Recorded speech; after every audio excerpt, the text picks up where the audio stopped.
नमस्कार दर्शक बंधु आपण समस्त को ओडिशा तंत्र ज्ञान को हार्दिक स्वागत। 7 जन्मर दरिद्रता निवारण पई गोटे अमोघ मंत्र अनुष्ठान देवाक जाउची। एटा होची श्री विद्यार अंतर्गत गोपनीय प्रयोग विधि। एई प्रयोग करिवा परे टंका पैसार अभाव सबुदिन पई शेष होई जाय। अधिकांश लोक निज जीवन रो एमिति परिस्थिति रे फसी थांती सेमानको कूल किनारा किछि देखा जायनी। दरिद्रतार चक्रव्यूह भितर एमिति फसंती तांको देखिले लागे जेमती विधाता बड़ निष्ठुर, किंतु विधातांको दोष देबा ही हेउची आम पाइका मूर्खामी। कारण विधाता समस्तंको समान दृष्टि रे देखंती। मनुष्यर कर्म ही हेउची असल परिणति। निजस्व खराब कर्म जोगु ही एसबु घटे। एणु अभिशाप स्वरूप दरिद्रता प्राप्ति हो जाए। जीवन रे जेमितिया दोष थाउना कहीं, किंतु तंत्रशास्त्र रे एभली गोपनीय विद्या अछि जहार प्रयोग करिकरी 7 जन्मर दरिद्रता को समाप्त करा जाई परिबो। आम ओडिशार जने सुख्यात ज्योतिर्विद तथा लेखक डॉक्टर रघुनाथ राउत को आपण समस्ते चिन्हि थिबे। से अनेक बही लिखिसंती, किंतु ताकर गोटे बही लिखिथिले तार ना होची रोग आरोग्य रे मंत्र शक्तिर चमत्कारिता। से बही जेबे मु पढ़िली से गोटे 209 पृष्ठारे गोटे श्री विद्या अंतर्गत विद्या दिया जाइथिला। 7 जन्मर दरिद्र दोष निवारण पाइका गोटे अमोघ तंत्र विद्या दिया जाइथिला। ए विद्या को मु स्पेशली केबे तो व्यवहार करिनी कि ट्राई करिनी, किंतु रघुनाथ राउत जेहेतु जने लोकप्रिय लेखक आ बहुत ऑथेंटिक इनफॉरमेशन दियंती, एणु ताको लिखित तंत्र विद्या प्रति प्रश्न उठेबा निहाती गोटे खराब कथा हेबो, गोटे भल हबो नाही। एई जे विद्या यार फोटो उठेकरी मु पीडीएफ बनैकरी वेबसाइट रे अपलोड करिछि, जहार लिंक टिको मु डिस्क्रिप्शन रे देई देछि।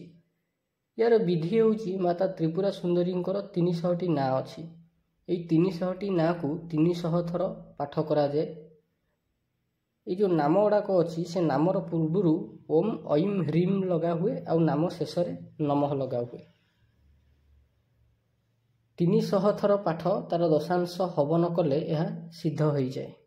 किंतु एथिपाई जो मुख्य सामग्रीटी आवश्यक हुए ता हेउची श्रीजंत्र। श्रीजंत्र विषय आपन समस्ते जानिथिबे, किंतु प्रॉपर तार प्राण प्रतिष्ठा विधि बहुत कम लोकों को जना थाए। एणु आपण को दरकार प्राण प्रतिष्ठित श्रीजंत्र। प्राय लोक निज घरे श्रीजंत्र रखि थांती। एथिपई जो होम सामग्री दरकार हुए बेलपत्र, महू, क्षीर, घी ये 4टी जिनसर मिश्रण रे आहुति दिया जिवो। एठी गोटे छोट रिक्वेस्ट करिया को चाहिबी, जदि आपण तंत्र मंत्र भूत प्रेत अलौकिक दुनियार सत कहानी गुड़िक शुणा को भल पाती, तेबे ओडिया तांत्रिक स्टोरी नाम गोटे चैनल खोला है, ताको आपण सब्सक्राइब करंतु। आ तंत्र मंत्र विद्या शिखिबा पई आपणकर एई प्रिय चैनल ओडिशा तंत्र ज्ञान को सब्सक्राइब करंतु। एबे आसीबा वीडियो उपरकू। एई साधना पई कोन कोन जिनस आवश्यक हुए? लाल रंगर वस्त्र, लाल रंगर कंबल आसन, श्रीजंत्र, धूप, दीप, नैवेद्य, स्फटिक माला। जदि स्फटिक माला नाही तेबे मंत्र चांटिंग काउंटर व्यवहार आपण करि परिबे। सेटा होची गोटे एप्लिकेशन रो नाटा जोटा मोबाइल रे प्ले स्टोर रु इंस्टॉल करिकि ताकू व्यवहार करि परिबे। ए विद्यार प्रयोग केमिति करा जाय? जे कोनोसी नवरात्रि रो प्रतिपदा अर्थात प्रथम दिन ठारू एई साधना विधि आरंभ करा जाय।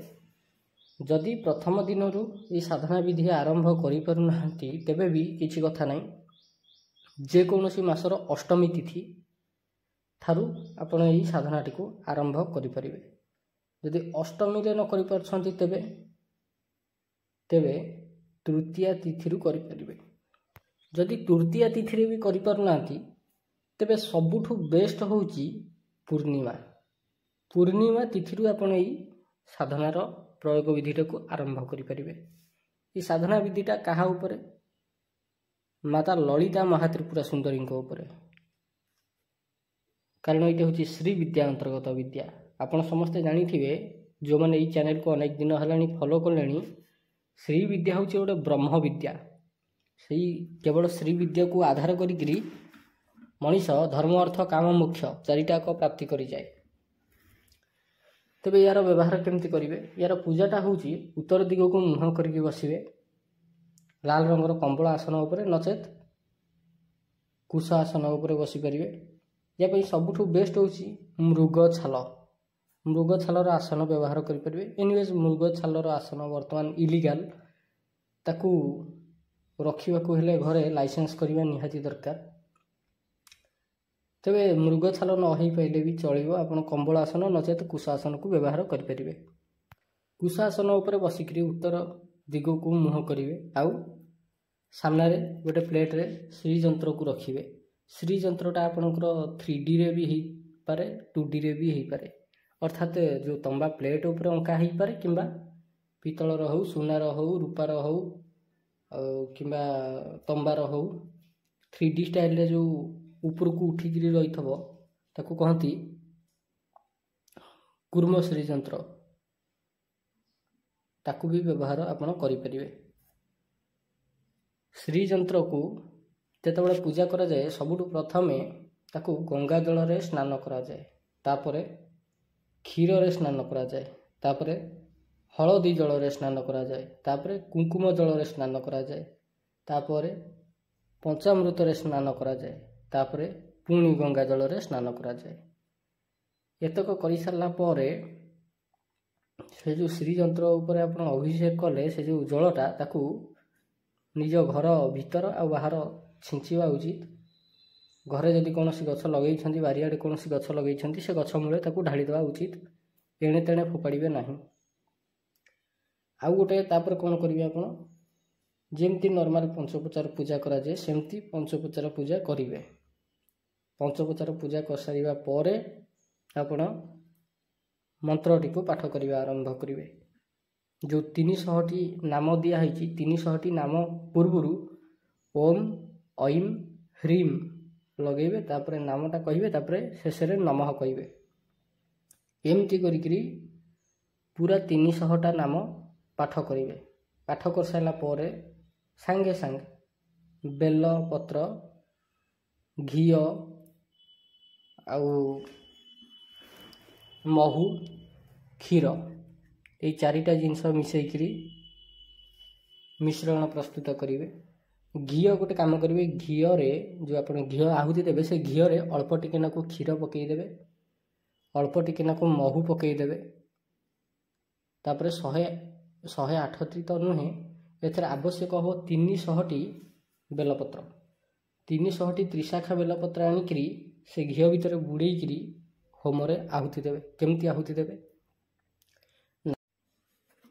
କେମିତି ଆହୁତି ଦେବେ? ସେଥିରେ ଯେଉଁ ନାମଟା ଲେଖା ହେଇଛି ସେ ନାମ ପୂର୍ବରୁ ଓମ୍ ଐମ୍ ହ୍ରିମ୍ ନାମ, ତାପରେ ନମଃ, ତାପରେ ସ୍ୱାହା।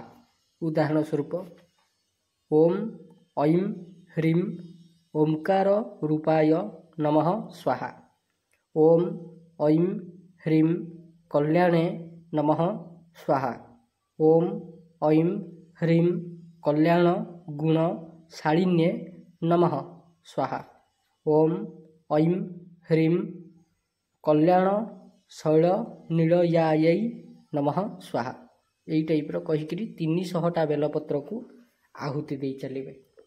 ଏଇ କ୍ରିୟା ଆପଣ ଲଗାତାର 300 ଦିନ ପର୍ଯ୍ୟନ୍ତ କରିବାକୁ ପଡ଼ିବ। ଯଦି ପ୍ରତ୍ୟେକ ଦିନ ଥରେ ଲେଖାଏଁ ପାଠ କରୁଛନ୍ତି ତେବେ ୟାର ଟୋଟାଲ ପୁରସ୍ଚରଣ 300 ଥର କରାଯାଏ। ବୁଝିପାରିଲେ? ଯଦି ଆପଣ ଦିନକୁ ଥରେ ପାଠ କରୁଛନ୍ତି ତେବେ 300 ଦିନ ପର୍ଯ୍ୟନ୍ତ କରିବେ, ତାହେଲେ 300ଟା ପାଠ ହେଇଯିବ। ତେଣୁ ଆପଣ ଟାର୍ଗେଟ୍ ନେଇକିରି 300 ପାଠକୁ ଯେତେ ଶୀଘ୍ର କମ୍ପ୍ଲିଟ୍ କରିପାରିବେ ଏଇଟା ସେତେ ଶୀଘ୍ର ଆପଣଙ୍କ ପାଇଁ ଫଳିତ ହୋଇଯିବ। ଯଦି ଆପଣ ଦିନକୁ 30 ଥର ଲେଖାଏଁ ପାଠ କରିବେ ତେବେ 10 ଦିନରେ ଶେଷ ହୋଇଯିବ। ଆଚ୍ଛା, ୟାର ଆଉ ଗୋଟେ ଭଲ କଥା କହୁଛି, ଯଦି ଆପଣ ଦିନକୁ 30 ଥର ବି ପାଠ କରନ୍ତି ତେବେ ବି ଗୋଟିଏ ଥର ହିଁ ଆହୁତି ଦେବାକୁ ପଡ଼ିବ। 10 ଦିନରେ ଆପଣଙ୍କର 300ଟା ପାଠ କମ୍ପ୍ଲିଟ୍ ହେଇଯିବ। 300ର ଯେଉଁ ଦଶାଂଶ ଆହୁତିଟା ବି କମ୍ପ୍ଲିଟ୍ ହେଇଯିବ। ଡେଲି କରିବେ, 11 ଦିନ ଭିତରେ କାମ ଶେଷ। ସେ ଯେଉଁ ଶ୍ରୀ ବିଦ୍ୟା ଅନ୍ତର୍ଗତ ଶ୍ରୀଯନ୍ତ୍ର ସେଇଟା ହେଉଛି ସିଦ୍ଧ ଶ୍ରୀଯନ୍ତ୍ର ହେଇଯିବ। ତାକୁ ଆପଣ ନିଜର ପୂଜା ସ୍ଥାନରେ ରଖିବେ। ଆଉ ଭୁଲରେ ବି ଭୁଲରେ ବି ଘର ଲୋକ କେହି ଯେମିତି ସେ ଶ୍ରୀଯନ୍ତ୍ରକୁ ସ୍ପର୍ଶ ନ କରନ୍ତି। ଆପଣ ନିଜର ଗୋଟେ ପର୍ସନାଲ୍ ରୁମ୍ କରିକି ରଖିପାରିବେ, କିମ୍ବା ଗୋଟେ ଛୋଟିଆ ଯେମିତି ଠାକୁରଙ୍କ ପାଇଁକା କାଠର ମନ୍ଦିର ତିଆରି କରାଯାଏ, ତାକୁ ଆଣିକି ବକ୍ସ ମନ୍ଦିର ସେଇଟା ରଖିକିରି ତା ଉପରେ ସେ ଶ୍ରୀଯନ୍ତ୍ରକୁ ରଖିପାରିବେ। ଡେଲି ଧୂପ ଦୀପ ଦେଖାଇବା ଆବଶ୍ୟକ। କେବଳ ପୂର୍ଣ୍ଣିମାକୁ ପୂର୍ଣ୍ଣିମା କାଢ଼ିକିରି ପଞ୍ଚୋପଚାର ପୂଜା କରିକିରି ଗୋଟିଏ ଥର 300 ନାମକୁ ପାଠ କରିବେ, ଓମ୍ ଐಂ ହ୍ରିମ୍ ଲଗେଇକିରି। ଯାହାଦ୍ୱାରା ଆପଣଙ୍କର 7 ଜନ୍ମର ଦରିଦ୍ରତା ଖଣ୍ଡିତ ହୋଇଯିବ। ତାକୁ ଆପଣ ବ୍ୟବହାର କରିକିରି ଦେଖନ୍ତୁ, ନିହାତି ଉନ୍ନତିର ମାର୍ଗ ଖୋଲିବାଟା ଥୟ। ଯଦି ଟଙ୍କା ପଇସା ଆସିପାରୁନି, ବେପାରପତ୍ର ହେଇପାରୁନି, କିମ୍ବା ବେପାର ହେଉଛି ପଇସା ଦେଖାଯାଉନି, କୁଆଡ଼େ ଗାୟବ ହେଇଯାଉଛି, ଅର୍ଥାତ୍ ତୁରନ୍ତ ଖର୍ଚ୍ଚ ହେଇଯାଉଛି, ଏ ସବୁ ପ୍ରୋବ୍ଲେମ୍ ଏଇ ଗୋଟିଏ ବିଦ୍ୟାରେ ସଲ୍ଭ ହେଇଯିବ, ନିହାତି ହେଇଯିବ। ତେବେ ଆଜି ପାଇଁ ଭିଡ଼ିଓଟି ଏତିକି। ଆଶା କରୁଛି ଭିଡ଼ିଓଟି ଆପଣଙ୍କୁ ଭଲ ଲାଗିଥିବ। ଯଦି ଭିଡ଼ିଓଟି ଭଲ ଲାଗିଛି, ଏଇଭଳି ଭିଡ଼ିଓ ଦେଖିବା ପାଇଁ ଆପଣ ଆମ ଚ୍ୟାନେଲ୍ ଓଡ଼ିଶା ତନ୍ତ୍ରଜ୍ଞାନକୁ ସବସ୍କ୍ରାଇବ୍ କରନ୍ତୁ। ଧନ୍ୟବାଦ।